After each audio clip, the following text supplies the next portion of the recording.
Hey guys, LevelCap here. Today we're going to be talking about Game Update 2 in Planetside 2. This is basically a huge patch.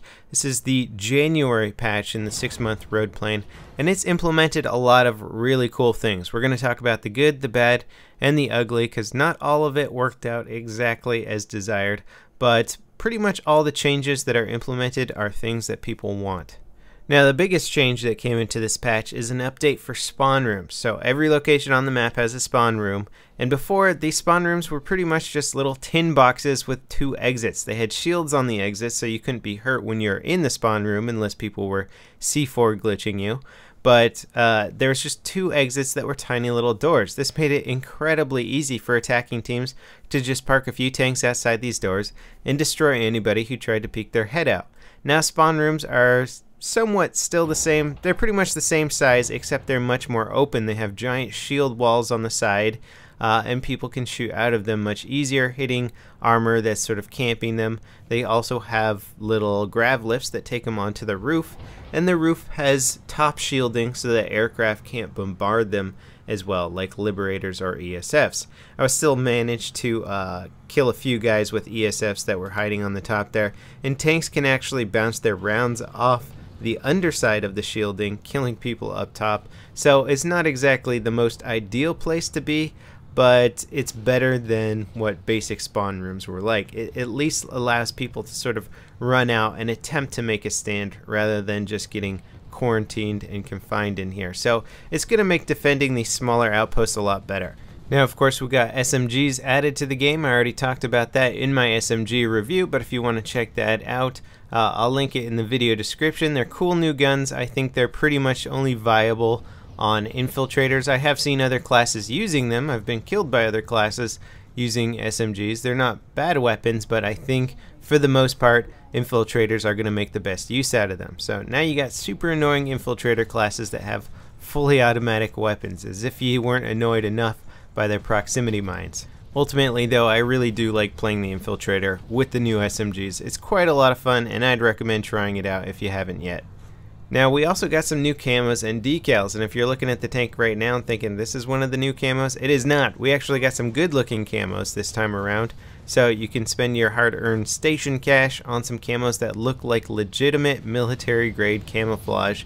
They have wear and tear on them. They have really cool coloring schemes. They just look really good all in all, and it's nice to see sort of a higher quality camo that's available out there. Now, if you've been playing the new patch and you've been getting odd amounts of experience for killing players and you're not sure why, that's because there's a new experience system implemented in the game. Players who have only been alive for about 10 seconds or less and haven't gotten more than 5 XP will only yield 25 experience for killing them. This should reduce the amount of Sunder camping, or it should at least inspire players to focus on killing Sunders as opposed to just killing the players spawning on the Sunders. As much fun as it can be, now it's just not going to be really worthwhile in terms of experience. You'll still get normal XP kill for players that have been alive for 10 seconds or longer and have gained 5 experience or more. Now, if a player has gained over 1,000 experience but less than 2,000 experience, they'll be worth an additional 50 experience points for 150 XP on that kill. If a player has gained over 2,000 experience points, then you can get a whopping 300 XP for that kill, and it'll tell you when you kill them like you got a high threat kill. This is kind of awesome, and it can be like a nice little reward sometimes when you're in a firefight. You take one guy down and you get this whopping amount of XP, and you're like, oh wow, I just ended a serious threat on the battlefield and helped my team out a lot. So you feel rewarded and you feel happy about getting that extra XP. Really like the new XP system. Now, like the spawn room update, larger facilities also got large spawn room updates, but they also got tunnels. Amp stations and tech plants now have tunnels that will allow people to get from the spawn room to other areas of the base to better defend. These are actually really good for getting around. You can get into the main vehicle spawn chamber from the spawn room in, say, a tech plant or an amp station without having to run between the 2 rooms, which is great because oftentimes the spawn room will get sort of quarantined and surrounded. This is a way of reducing that quarantine, or at least making it so if you're going to quarantine a spawn room, you're going to have to quarantine all the tunnels, and it's going to make it really difficult to take some of these larger facilities. The thing I don't actually like about them, though, is the first time I hopped in the tunnel, I had no freaking idea where I was going. I popped up on some wall somewhere, and I couldn't get back in. In fact, the tunnel system can be a little bit confusing because you really don't have any direction of where it's going to take you. It'll split off randomly, and you'll have the option of going left, right, straight, wherever, and you're just going to have to sort of hope that it takes you in the right direction. Would have been nice to have a simple little sign, like it doesn't have to have words on it at all. It could just be a sign that shows tank spawning, or a sign that shows wall of the base, or anything. You know, it takes you over to this building here. Just something that will give you an idea of where you're going to end up before you hop into the tunnels. That would have been a little bit nice, but overall, if you play it enough, you can sort of figure out where the tunnels will take you. It's just going to take you a few times of picking the wrong path, which you cannot get back from before you figure it out. Now, the main battle tanks for NC NTR got considerable upgrades. The Mag Rider they were talking about nerfing it, but they decided to hold off on that and just upgrade the other two battle tanks and see how that worked out. So basically, the Prowler and Vanguard both got increased projectile velocity. The Vanguard got increased armor, so now it should be able to withstand one more hit. It already had pretty high armor to begin with, I think, so the Vanguard is going to be a real force to reckon with. The Prowler, now when you go into anchored mode, not only does it allow you to reload your main weapon faster, but it's going to increase the projectile speed even more, so it should become like a really fast-firing, super accurate artillery platform.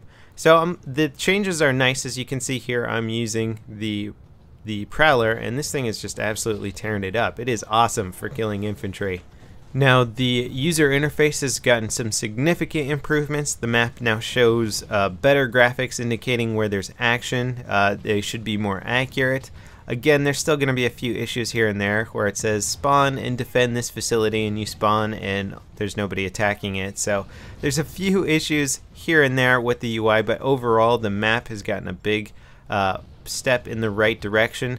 When you die, there's now a little indicator saying that somebody's reviving you. Also above the mini-map, it displays how close you are to gaining your next certification point, and it also tells you what your XP modifier is, basically how much more XP you're getting than normal based on population differences and any sort of boost that you have applied to your character. Now, there's a lot more changes, and I'll link some of these in the video description so you can check them out, but a lot of problems came with this patch. It's clear that they just didn't have enough time to do bug testing on it.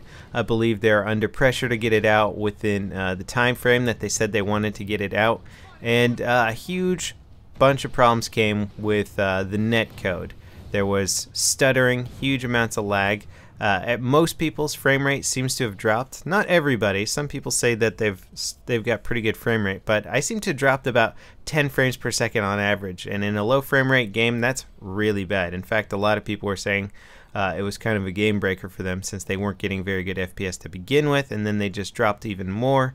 This is really bad. They have been patching it. They've already released a few updates for it, some that's fixed some of the massive stuttering issues, but I'm still not getting the greatest frame rate ever. Your lock-on indicator pretty much disappears the second you get locked onto, so this makes flying an ESF extremely difficult because sometimes a bunch of guys will fire rockets at you and you have no idea they're on your tail, then all of a sudden you randomly blow up. And just last night I was fighting in a large infantry firefight where it seemed about half of the infantry simply were not rendering. I would see bullets come out of midair, hit me, kill me, and then the guy would appear. So some of these bugs have really pushed the game back into a state that I would say is more of a representation of a game that's in beta. And it's unfortunate because the game was much more stable since this last patch. There was just clearly not enough time to test the patch. I'm sure they were struggling with their deadline and pushed it out the door with not getting enough testing under their belt. Hopefully this won't happen again in the future because it's actually made the game unplayable for a lot of people. The changes that they have implemented that work are amazing. the bugs are really bad and they need to fix them. But overall, I'm happy with the direction that the game's going. As soon as they fix the bugs that they reintroduced to the game, I think we're going to see considerable improvement in metagame and just general player experience.